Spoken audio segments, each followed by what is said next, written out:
అంజి గారు తీసిన సినిమాకే కదా స్పీచ్లు కూడా ఎడిటర్ని పెట్టుకోవడం బెటర్ నేను. First of all thank you so much అండి ఇక్కడికి వచ్చిన మా మీడియా మిత్రులందరికీ. ఎందుకంటే ఇన్ని సినిమాలు నియర్లీ నేను బుక్ మై షోలో చూస్తుంటే 7 to 8 ఫిలిమ్స్ విత్ అదర్ లాంగ్వేజెస్తో సహా ఇన్ని సినిమాలు రిలీజ్ అవుతున్నా కూడా మా అనే ఒక చిత్రానికి మీరందరూ కూడా నిలబడి ఈ చిత్రాన్ని ప్రమోట్ చేసిన విధానం కానీ, ఎప్పటికప్పుడు నాకు సజెషన్స్ ఇస్తూ సార్ ఇట్లా చేయండి అని చెప్పి ముందుకు తీసుకెళ్తున్న విధానానికి నిజంగా మా మీడియా మిత్రులందరికీ కూడా థ్యాంక్ యూ సో మచ్ అండి. ఈరోజు అంటే నాకు కొంచెం స్పేస్ దొరికింది కాబట్టి నేను ఈరోజు నిజంగా ముఖ్యంగా నేను మాట్లాడవలసింది మా డిఓపి గురించి. చాలా స్టేజెస్లో నేను మాట్లాడటానికి ఏంటంటే అక్కడ ఉన్న సమయభావం వల్ల మాట్లాడటం కుదరలేదు. వచ్చాడా తను డిఓపి? రాలేదు. సమీర్ ఎందుకంటే తన ఫస్ట్ టైం సినిమా చేయడం, ఈ సినిమాతోనే తను లాంచ్ అయ్యాడు. ఎంత బాగా నిజంగా నేను మొన్న థియేటర్లో చూస్తున్నప్పుడు ఎంత ముచ్చటేసిందంటే నాకు, అబ్బా ఒక సినిమాని నేను చాలా క్వాలిటీతో ప్రొడ్యూస్ చేశాను. అంటే వర్షం కావాలి, ఒక సినిమా డైరెక్టర్ గారు నేను మాట్లాడుకున్నప్పుడు ఈ సినిమాకి వర్షం అనేది ఒక ఎలిమెంటు. అండ్ సినిమా అంతా కూడా ఇప్పుడు మనకి అందరికీ కూడా చాలా ఇష్టం, క్లౌడీగా ఉండి అలా లైట్ వర్షం ఉన్న వర్షం రోజు అందరికీ కూడా చాలా బాగుంటుంది. థియేటర్లో ఆ మూడ్ క్రియేట్ చేయాలి. అట్లాంటి ఒక మూడ్లో ఒక సినిమా రన్ అవుతే బాగుంటుంది అంటే అది అంత ఈజీ టాస్క్ కాదు అది ఒక డిఓపికి. చాలాసార్లు తన ఎండ్లో షూట్ చేస్తున్నప్పుడు నాకు డౌట్ వచ్చింది, ఈ ఎండ్లో రెయిన్ ఎలా సెట్ అవుతుంది, లేదా ఈ ఎండకి మేము అడిగిన మూడ్ ఎట్లా సెట్ అవుతుంది ఏంటి అని చెప్పి. బట్ తన డిఏ అయిన తర్వాత కాపీ చూస్తున్నప్పుడు ఎస్పెషల్లీ రెయిన్ గురించి కానీ, మూడ్ ఆఫ్ ద ఫోటోగ్రఫీ గురించి కానీ మాట్లాడుతున్నారు. తను నిజంగా చాలా మంచి కెమెరామ్యాన్ అవుతాడు తను. 100% థ్యాంక్ యూ సమీర్. ఎందుకంటే బికాస్ నిన్ను ఎంత స్ట్రగుల్ పెట్టాము, ఎన్నిసార్లు నువ్వు షూటింగ్ ఆపమంటే నేను ఇసుకున్నాను, ఇవన్నీ నాకు తెలుసు కాబట్టి చెప్తున్నాను. Thank you so much for your effort and everything. అదేవిధంగా ఈరోజు ఇంకొక ఇద్దరు గురించి మాట్లాడాలి. ఒకటి అజయ్ అర్సద్ గురించి అండ్ రామ్ మిరియాల్ గారి గురించి. వీళ్ళిద్దరి గురించి కూడా చెప్పాలి. రామ్ మిరియాల్ గారు ఇచ్చిన సూఫియానా సాంగ్ కానీ, రంగనాయకి సాంగ్ కానీ, ముందు కన్నా కూడా సినిమా రిలీజ్ అయిన తర్వాత దాని యొక్క ఇది చూస్తుంటే నెంబర్ ఆఫ్ వ్యూస్ చూస్తుంటే చాలా బాగా వెళ్తున్నాయి. అంటే నిజంగా చాలా మంచి మెలోడీస్ సుఫియానా అనేది.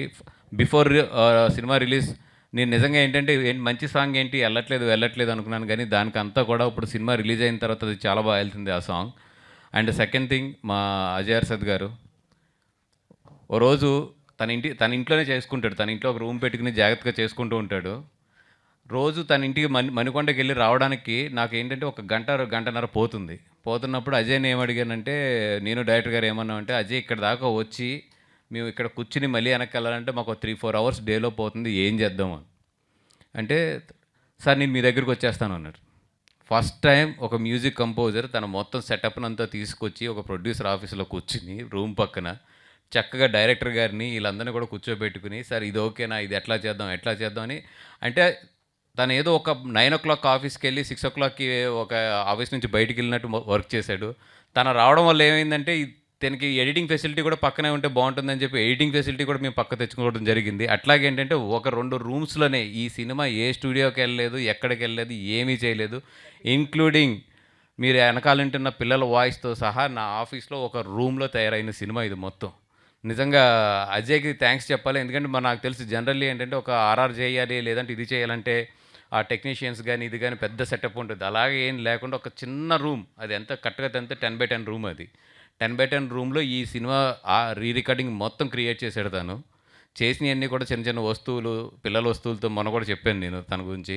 అజయ్ 100% నీదేదైతే ఒక హార్డ్ వర్క్ ఉందో, లేదా నీదేదైతే ఒక కాంప్రమైజ్ అవ్వని ఒక తపన ఉందో, దాంతో ఏంటంటే డెఫినెట్గా నువ్వు 100% నేను చెప్తున్నాను కదా మంచి పొజిషన్కి వెళ్తావు.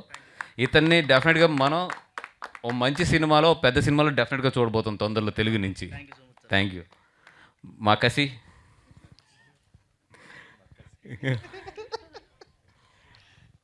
అంటే రాజుగారు రాణి గారిది నేను రిలీజ్ అవ్వకముందు కాపీ చూసినప్పుడు ఇతనితో డైలాగ్ ఉంటుంది, విత్తనం అనే డైలాగ్. యాక్చువల్ మన సినిమాలో ఉంది, లెంత్లో లెగిసిపోయింది అది మళ్ళీని. ఆ రోజు అన్నాను, ఇంకా రిలీజ్ కూడా అవ్వలేదు, ఇతను చాలా మంచి యాక్టర్ అవుతాడు అన్నాను. ఎందుకంటే ఏదో తెలీదు, ఎప్పుడు కూడా ఒక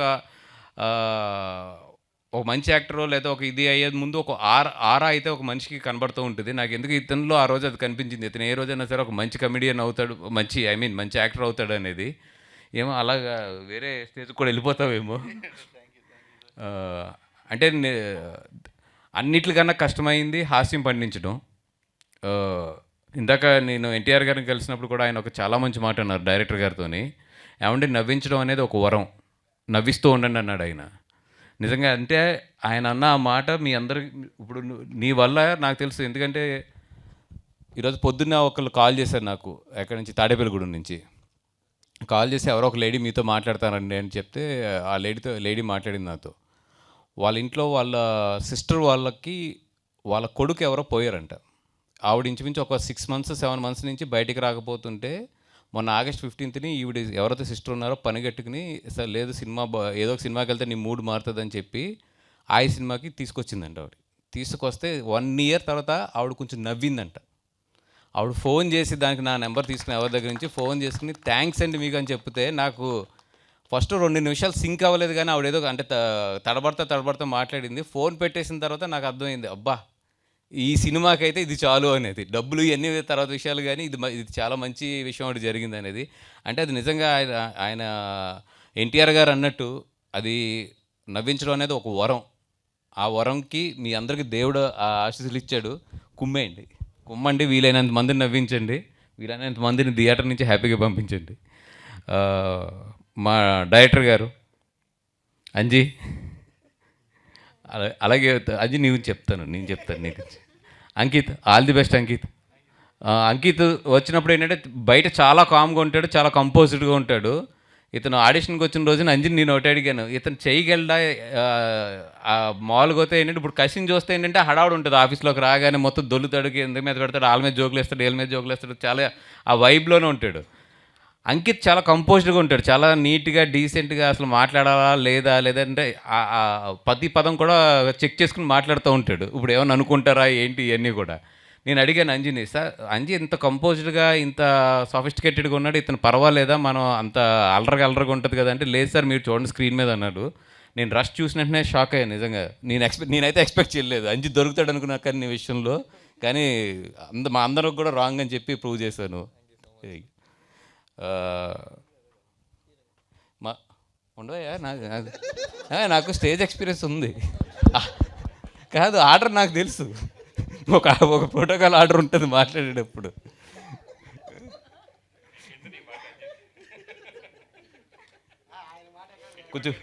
కొంచెం ట్రైనింగ్ ఇప్పించండి రా మనకి. మా అంజి గారు దా ఎంత డేంజర్ ఫెలో ఉంటే, నేనేమైపోయినా పర్లేదు, నన్ను ఎవడన్నా వచ్చి మర్డర్ చేసేసినా పర్లేదు, ఇతను అనుకున్న సీన్ పండిపోవాలి, ఇతను అనుకున్న చేసేసేయాలి. నేను ఏమయ్యా ఈ డైలాగ్ పెడితే గొడవలు అవుతాయా, రేపు పొద్దున్న ఏదైనా అంతే అవన్నీ మీరు చూసుకోండి సార్, నాకు ఎందుకండి, ఏం చూసుకునేది ఏంటి.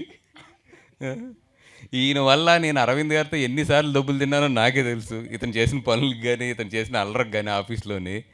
కానీ తనలో ఉన్న ఎనర్జీ అల్లరి ఏదైతే ఉందో అదే ఈరోజు సినిమా. అది మీరు ఏదైతే సినిమా చూస్తున్నారో అది క్లియర్ అంజి సినిమా. అంటే తనలో ఉండే ఒక అమలాపురం కానీ ఆ కోనసీమలో కానీ ఒక కుర్రోల్లో ఒక ఎటకారం ఉంటుంది. వాళ్ళు అసలు మనం ఏం ఫీల్ అవుతాం ఏం ఉండదు, పడక్కన పనిచేసి వెళ్ళిపోతారంటే వేసేమని కూడా తెలియదు వాళ్ళకి, అలా నడుచుకెళ్ళిపోతారు అంతే. మనం తర్వాత ఎదుక్కుంటూ ఉండాలి. నాకు బెస్ట్ డైలాగ్ ఎప్పుడూ గుర్తుంటుంది. ఏది ఒకసారి ఏదో ఒక సినిమా నాది సరిగ్గా ఆడలేదు, నెక్స్ట్ డే నేను పాలకొల్లో ట్రైన్ దిగితే అదే ట్రైన్కి మా నర్సాపూర్ ఎక్స్ప్రెస్ బాగా ఫేమస్. ఈస్ట్ గోదావరి వాళ్ళు ఉంటారు, వెస్ట్ గోదావరి వాళ్ళు అందరూ, కోనసీమ వాళ్ళు అందరూ కూడా అదే ట్రైన్ పాలకొల్లో దిగి వెళ్తారు. కరెక్ట్గా దిగుతుంటే ఎవరో చూశారు నన్ను. చూసిన వెంటనే ఆ మాట అనకూడదేమో స్టేజ్ మీద, ఏంటంటే మీ సినిమా అంటే అర్థమైపోయి ఉంటుంది మీకు. పొద్దున్నే నేను ఒక బ్రష్ కూడా చేసుకోలేదు, లెగ్గానే భర్త పక్కన ఉన్నాడు, ఫటక్ని వేసాడు ఆ డైలాగు. కానీ ఏం చెప్తావు అది అంటే, లేదని పర్లేదండి ఊరుకోండి, ఎక్కడ పర్లేదండి, రాత్రి మా వాళ్ళు మాట్లాడారు ఏంటంటే, అంటే ఓ మొహమాటానికి కూడా అసలు ఉండదు. అలా ఉంటుంది కోనసీమ వాళ్ళు పెట్టుకుంటే. అట్లాంటి ఏరియాలో అది కోర్ ఏరియా నుంచి వచ్చాడు అంటే మనోడితో రోజు నాకు ఎలా పడి ఉంటుందో ఆలోచించండి. ఏదన్నా ఈ డైలాగ్ కొంచెం లెంత్ తగ్గిందో పర్లేదంటే ఇంకా ఏమండి మీరు అలాగైతే ఈ సినిమా అనేవాడు అంతే. అంజీ బట్ చాలా మంచి కామెడీ టైమింగ్ ఉన్న కామెడీ అనే కాదు, తనలో చాలా రసాలు ఉన్నాయి. అవన్నీ కూడా ఎదురెదర వచ్చే కొద్ది ఒక్కొక్క రసం బయటకు వస్తుంది. ప్రజెంట్ అయితే ఏమంటారు దీన్ని, హాస్యరసం, హాస్యరసం వచ్చింది. లేదు లేదు డెఫినెట్గా అంజీ నెక్స్ట్ సినిమా నాకే చేస్తాడు అనుకుంటున్నాను. అనుకుంటాం కాదండి. అవును, నువ్వేం కమిట్ అయినా నేనేం కమిట్ అయినా అక్కడ గీతార్స్లో ఒక లైవ్ ఉన్నది, ఆయన అక్కడ చూస్తున్నాడు ఆల్రెడీ. వీళ్ళిద్దరు ఎవరో వీళ్ళకి కమిట్ అవుతున్నారు అనుకుంటారు. ఆయన లేకుండా ఏం మాట్లాడదులే, వద్దులే. Thank you. మా హీరో నితిన్ గారు, ఫ్యామిలీ అనకూడదని ఇందాక నేను ఏదో ఎన్టీఆర్ గారి దగ్గర ఉన్నప్పుడు పెద్ద ఫ్యామిలీ అంటే వాసు గారు దయించి మీరు ఆ మాట కాకుండా ఫ్యామిలీ అనే మాట మాట్లాడండి, పెద్ద పెద్ద అనేది పెట్టద్దు అన్నారు. నిజంగా ఐఎమ్ సో, ఆయన so respectful for him. Like ఆయన మధ్యాహ్నం మమ్మల్ని అందరిని ఆదరించి అంత బాగా మమ్మల్ని దగ్గర తీసుకుని మమ్మల్ని అందరిని అప్రిషియేట్ చేశారు ఆయన.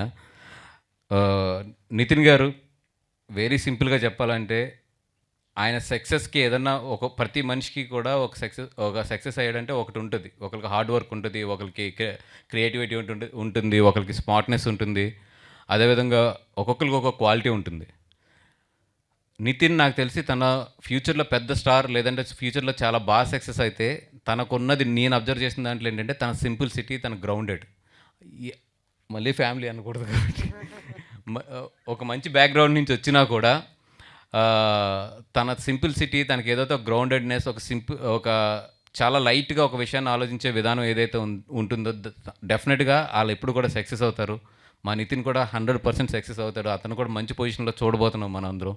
Thank you Nitin, thank you for everything. ఈ ఫిలింకి నీ ఎఫర్ట్స్ కానీ, ఈ ఫిలింకి the way you cooperated every moment, ఎన్ని కష్టాలున్నా ఏం చేసినా కూడా దాన్ని చాలా లైట్ వేగగా తీసుకెళ్ళిపోయావు.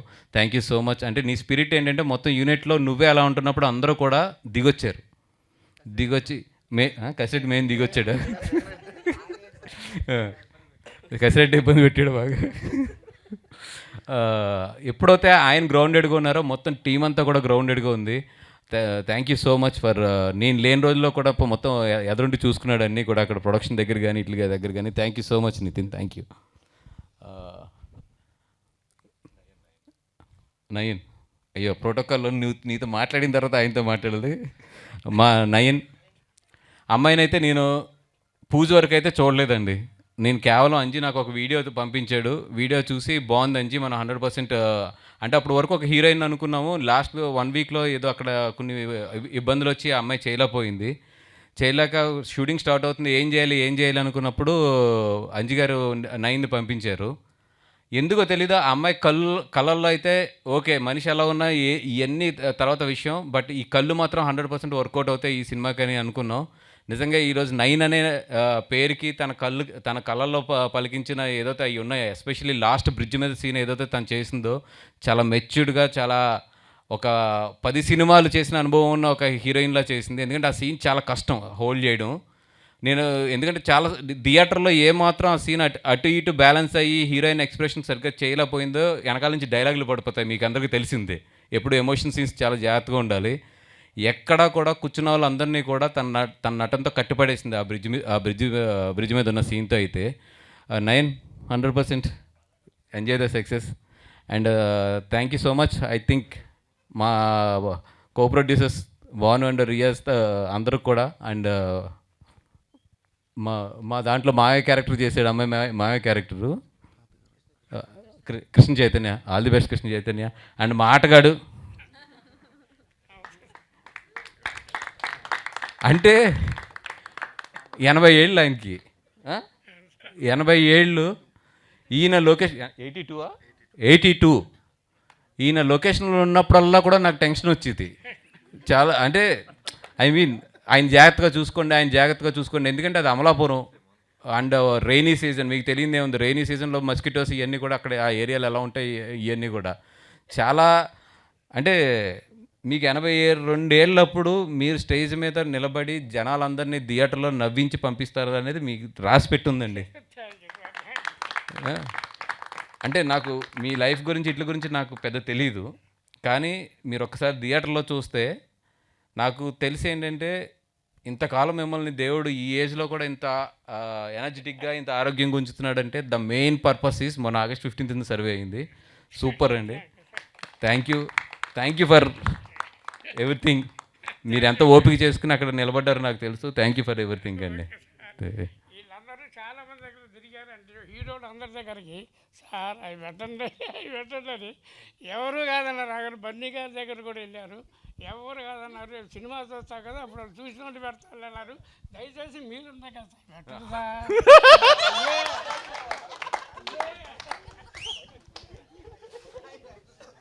అరే రే, సరిగ్గా వాల్యూమ్ రాలేదే అనుకున్నాను నేను. క్రేజీ అసలు ఆయన ఆయన ఏమన్నాడు అర్థమైందా? ఒకసారి రండి చెప్పండి.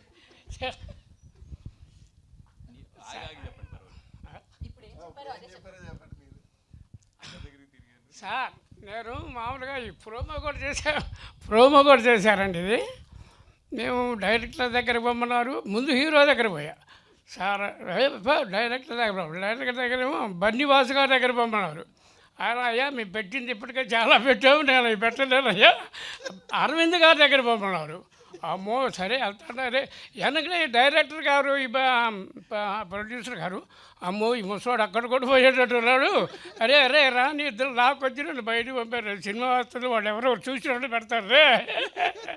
అందుకని వాళ్ళు ఎవరు పెట్టలేదు సార్. మీరైనా చూశారు కదా, కాస్త అవి పెట్టండి సార్. అయ్యే క్రేజీ. ఇది కేవలం నవ్వుకోవడానికి, హాస్యం గురించే తప్పితే, ఎందుకంటే అరవింద్ గారు ఆల్రెడీ నన్ను దీని గురించి 2 మొట్టికాయలు వేసారు. అయినా సరే ఒక హాస్యం పండడానికి కొన్ని ఇది అంజీ ఫైనలీ నువ్వే రైట్ అయ్యావు ఆ ట్రాక్ వరకు అయితే మాత్రం. ఎందుకంటే ఫస్ట్లో కథ చెప్పినప్పుడు ఈ ట్రాక్ని వేరేగా మారుద్దామంటే ఆయన అసలు ఒప్పుకోలేదు. లేదు సార్, ఇది నన్ను నమ్మండి, రేపు పొద్దున్న దీన్ని థియేటర్లో చూడండి, ఇది ఎంత నవ్విస్తుంది అనేది. నిజంగా నేను థియేటర్లో చూసినప్పుడు ఏంటంటే that is what confidence on the what he wrote. నిజంగా నేను అంటే ఇది నవ్వుతారని తెలుసు కానీ అంత నవ్వుతారు అనుకోలేదు నేను. Thank you so much for everybody. And Q&Aకి వెళ్దామా? వెళ్దాం సార్. బిఫోర్ దట్ మనం నాన్న నితిన్ మాట్లాడాలి. యా సరే, Nitin garu no problem. So Nitin, you done a fantastic job. మీరు అఫ్కోర్స్ సింపుల్ సిటీ మేము స్టేజ్ మీద చూస్తూ ఉంటాం, కాకపోతే ఆ క్యారెక్టర్ని కంప్లీట్లీ మీ వైపు మోల్డ్ చేసుకోవడం జరిగింది. యా, వాసు గారు వాంటెడ్ టు యాడ్ సంథింగ్. అంటే చైతన్య గారి గురించి అయితే ఈ సినిమాకి నేను ప్రత్యేకంగా చెప్పాలి 100%. నాకు ఎక్కడ కూడా స్పేస్ దొరకలేదు ఆయన గురించి చెప్పడానికి. మీకు అందరికి తెలిసింది దంద్రువు చైతన్య గారు ఆయన ఆల్రెడీ డైరెక్టర్. కానీ ఈ సినిమాకి నేను నాకు ఒక హెల్ప్ కావాలండి, నాకు ఒక హ్యాండ్ కావాలి. ఎందుకంటే ఇప్పుడు నా ప్రొడక్షన్లో చాలా సినిమాలు రన్ అవుతున్నాయి. దీని మీద అంటూ కాన్సన్ట్రేట్ చేసి నేను లేని టైంలో కానీ, నేను ఏదైనా బిజినెస్ టైంలో బయటికి వెళ్ళిన టైంలో కానీ మొత్తం కూర్చుని ఈ సినిమాని నేను లేకపోయినా సరే నేనున్నట్టు మొత్తం తన ఒక పెద్ద మనిషికి ఒక నా వైపు నుంచి ఒక పెద్ద తరహాలో కూర్చుని అక్కడ వీళ్ళందరినీ కూడా గైడ్ చేయడం జరిగింది. Thank you so much. అంటే ఒక డైరెక్టర్ పొజిషన్లో ఉండి ఇంకో సినిమాని ప్రొడక్షన్ వైపు నుంచి హ్యాండిల్ చేయడం అనేది చాలా తక్కువ మంది అది ఒప్పుకుంటారు. కానీ నా గురించి చైతన్య వచ్చి మొత్తం అవన్నీ కూడా ఒప్పుకుని నాతో పాటు రాత్రింపగళ్ళు కూడా లాస్ట్ 1 month కూడా నాతో పాటు జర్నీ చేసాడు ఆయన. ఎవరికైనా ఏదైనా చెప్పాలన్నా నేను అరవింద్ గారికి కొన్ని చెప్పడానికి కూడా పంపించేవాడిని. అంటే మాకు అరవింద్ గారికి నాకు ఎప్పుడు ఎడిటింగ్ రూమ్లో పెద్ద ఫైట్లు జరుగుతుంటాయి సినిమా రిలీజ్ ముందు. మా ఇద్దరికి మధ్యలో కూడా తను ఉండి నాకు సర్ది చెప్పడం కానీ, అరవింద్ గారికి సర్ది చెప్పడం కానీ, అటు డైరెక్టర్ గారికి సర్ది చెప్పడం కానీ, మా అందరినీ కూడా ఒక లైన్ మీద తీసుకెళ్ళాడు. చైతన్య గారు thank you so much for your help అండి. For a friend. అలాగే అజయ్, ఎన్ని తిట్లు తిట్టించుకున్నా కూడా పాపం పొద్దున్నే లేచి మళ్ళీ ఫ్రెష్గా వచ్చేవాడు లొకేషన్కి. All the best Ajay. ఇప్పుడు మా గీతార్స్లో చాలా ఎగ్జిక్యూటివ్ ప్రొడ్యూసర్గా మొత్తం అన్ని సినిమాలు కూడా చాలా జాగ్రత్తగా మెయింటైన్ చేస్తున్నాడు. మేము ఎన్ని తిట్టినా కూడా పొద్దున్నే మాత్రం నవ్వుతూ వచ్చి మా అందరినీ మళ్ళీ రీఫ్రెష్ చేస్తూ ఉంటాడు. Thank you Ajay, thank you so much. Banu, Riyaz రాలేదా? Okay Vasu garu, thank you so much and wish you good luck once again. మీకు చేతికి మైక్ ఇచ్చి మరీ నేను చెప్తే బాగోదు. డెఫినెట్లీ యూ స్టార్టెడ్ యాక్టర్ లాగా. సో